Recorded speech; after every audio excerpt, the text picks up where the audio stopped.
everyone, and welcome to Brunch Business. We're back doing Brunch Business again, and we thought we'd take this opportunity in our break from recording our online programs to have a chat with you, because if we're going to talk about something that we've actually recorded for our training. And it's about when you get stuck having to make a decision.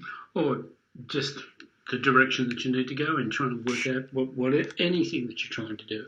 And we learnt this, I guess we'd have to say, from Keith Cunningham, the chairman of the board, as he calls himself. Yes. And it's what he calls thinking time, and it's taking that time out to actually give yourself the freedom to think about what you have to do, to think about the decisions that you've got to make, the processes that you've got to put in place, or how to deal with any complex obstacle that's in your way. Exactly. So what he suggests in his book, The Road Less Stupid, if you want to get it, get it. It is my Bible. I love it.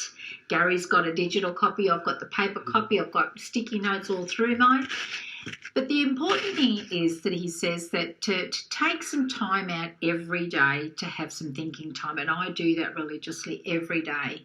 Well, maybe not Saturdays and Sundays, but at least 6 days a week I have a moment where I take myself away. So what he says is find a quiet spot and get yourself a nice comfortable chair, but as Gary always points out, make sure it's not too comfortable that you won't fall asleep in it, and give yourself 60 minutes every day for thinking time. Yeah, it's absolutely a sensational sort of situation to put yourself in. And you've got to make sure it is comfortable, make sure you've got all the distractions removed, and just get your pen and your paper.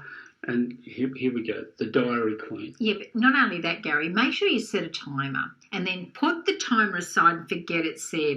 And we've all got a Timer on our phones. So do that and just turn the phone onto silent. It will come through. The alarm for the timer will come through.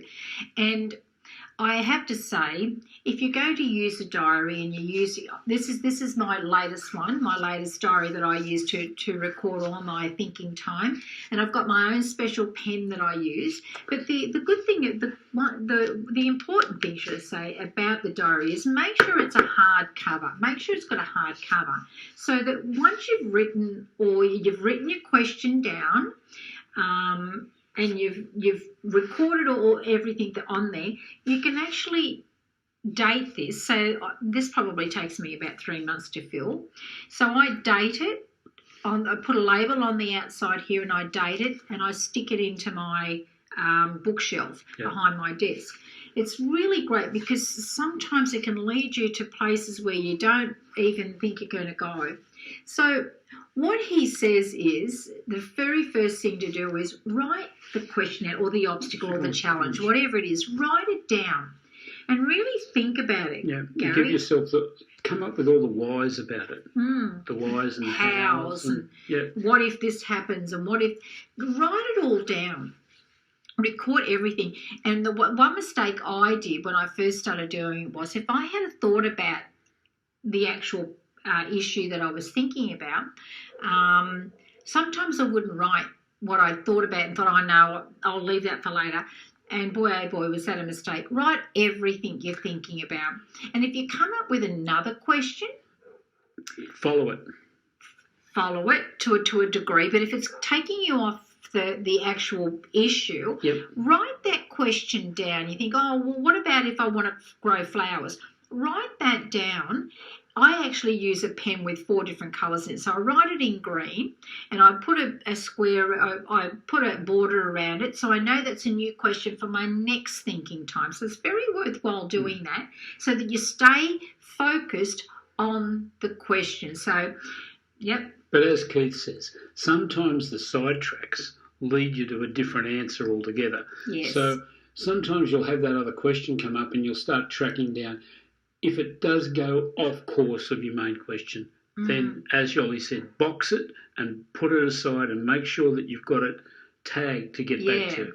Yoli's methods, what she uses with her coloured pen and everything else. Sometimes you can just find another page and Yeah. write the new question that could be something completely different. I mean, going on tangents, so for instance, you might say, but what if I want it to be blue? Write that down. But what if I want it to be blue? And answer the questions to that, because it pertains to the original question that you've got.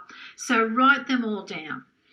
And you'll come up with an answer. You'll eventually come up with an answer. You might not get it the first hour that you sit down, the first day that you do it. No. But if you keep asking the question and keep utilising that 1 hour a day for thinking time, you'll definitely come up with an answer. I know a lot of you are going to be saying an hour every day. Well, okay, if you don't think that an hour is applicable, give yourself 30-minute sessions, and maybe it's not every day. Maybe it's Monday, Wednesday and Friday.